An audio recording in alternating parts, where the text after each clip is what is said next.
கரூர்ல தமிழக வெற்றி கழக கூட்டத்தில் நெரிசல் காரணமாக 41 பேர் உயிரிழந்த சம்பவத்திற்கு முன்னாள் அமைச்சர் செந்தில் பாலாஜி தான் காரணம் என்று குற்றம் சாட்டி கடிதம் எழுதி வைத்துவிட்டு விழுப்புரம் மாவட்டம் வல்லம் ஒன்றியத்துக்கு உட்பட்ட விற்பட்டு தமிழக வெற்றி கழக கிளை செயலாளர் ஐயப்பன் என்பவர் தவறான முடிவெடுத்து வாழ்க்கையை முடித்துக் கொண்ட சம்பவம் பலரையும் ஆடிப்போக வச்சிருக்கு.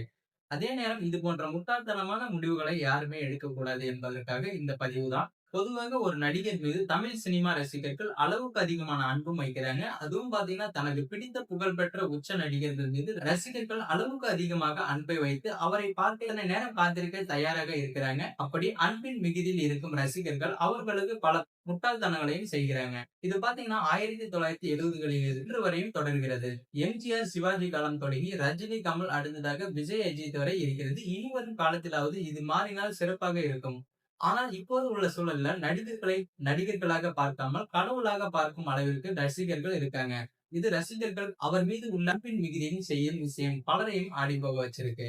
உங்களுக்கு ஒரு நடிகர் அல்லது நடிகை பிடிக்கும்னா பிடிக்கும்ன்ற அந்த ஒரு இடத்திலேயே வச்சுக்கோங்க. இப்ப எக்ஸாம்பிளுக்கு சொல்ல போனா பாத்தீங்கன்னா கரூர்ல நடைபெற்ற அந்த துயர சம்பவத்துல இறந்தவர்களோட குடும்பத்துக்கு யாரு ஆறுதல் சொல்லுவாங்க? இறந்து போனா அந்த நபர்களா வந்து சொல்ல போறாங்க. சோ உங்க குடும்பங்களை நீங்க தான் கண்டிப்பா பாத்துக்கணும். உங்க குடும்பத்துல ஒருத்தர் மீது அளவு கடந்து அன்பு வைப்பது வேற. இதுவே நடிகர் நடிகைகள் என இவர்கள் மீது அன்பு வைப்பது வேற. சோ தவறா ஏதாவது சொல்லியிருந்தா மன்னிச்சிடுங்க. நடிகர் விஜய்க்கு அந்த அளவிற்கு ரசிகர்கள் இருக்காங்க. அவரை பார்த்தால் போதும், அவரது பேச்சை கேட்டால் போதும் என்று கூட்டம் கூட்டமாக தமிழக வெற்றி கழகம் நடத்தும் அரசியல் கூட்டங்களுக்கு ரசிகர்கள் வராங்க.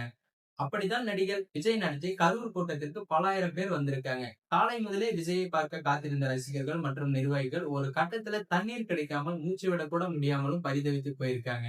விஜய் வந்துவிட்டு கிளப்பி செல்லும் நேரத்துல ஏற்பட்ட நெருக்கடியில பலர் மூச்சு திணறலால் பாதிக்கப்பட்டு உயிரிழந்திருக்காங்க. சிலர் மிதிப்பட்டு இறந்து போயிருக்காங்க. ஒட்டுமொத்தமாக பாத்தீங்கன்னா 41 பேர் உயிரிழந்த சம்பவம் மிகவும் சோகமான சம்பவம். இந்த சம்பவத்தில் முன்னாள் அமைச்சர் செந்தில் பாலாஜியை குற்றம் சாட்டி தமிழக வெற்றி கழகத்தினர் வீடியோ வெளியிட்டு வராங்க. அதே நேரம் அரசும் குறுகிய இடத்தில் தான் தங்களுக்கு இடம் தந்ததாகவும் தமிழக வெற்றி கழகத்தினர் குற்றம் சாட்டியும் வராங்க. மேலும் சதி என்று பரப்பி வருகிறாங்க. இதனை அரசு திட்டவட்டமாக மறுத்து மறுத்து வதந்தி பரப்புவோர் மீது வழக்கு பதிவு செய்து வருது. இந்த நிலையில கரூரில் தமிழக வெற்றி கழக கூட்டத்தில் நெரிசல் காரணமாக 41 பேர் உயிரிழந்த சம்பவத்திற்கு முன்னாள் அமைச்சர் செந்தில் பாலாஜி தான் காரணம் என்று குற்றம் சாட்டி கடிதம் எழுதி வைத்துவிட்டு விழுப்புரம் மாவட்டம் வல்லம் ஒன்றியத்துக்கு உட்பட்ட விற்பட்டு தமிழக வெற்றி கழக கிளை செயலாளர் ஐயப்பன் என்பவர் தவறான முடிவில் வாழ்க்கையை முடித்துக் கொண்டிருக்காரு. இது போன்ற முட்டாள்தனமான முடிவுகளை ஒருபோதும் யாருமே எடுக்காதீங்க. சோ இந்த கரூர்ல ஏற்பட்ட இந்த 41 பேர் உயிரிழப்புக்கு என்ன காரணமா இருக்குன்றது மறக்காம உங்களுடைய கருத்துக்களை கமெண்ட் பாக்ஸ்ல தெரிவிங்க. மேலும் இது போன்ற வீடியோக்களை உடனுக்குடன் காண மறக்காம நம்ம சேனலை சப்ஸ்கிரைப் பண்ணுங்க, பெல் ஐக்கானை கிளிக் பண்ணுங்க. அப்பதான் நம்ம போடக்கூடிய வீடியோ உங்களுக்கு உடனுக்குடன் நோட்டிபிகேஷனா வந்து சேரும்.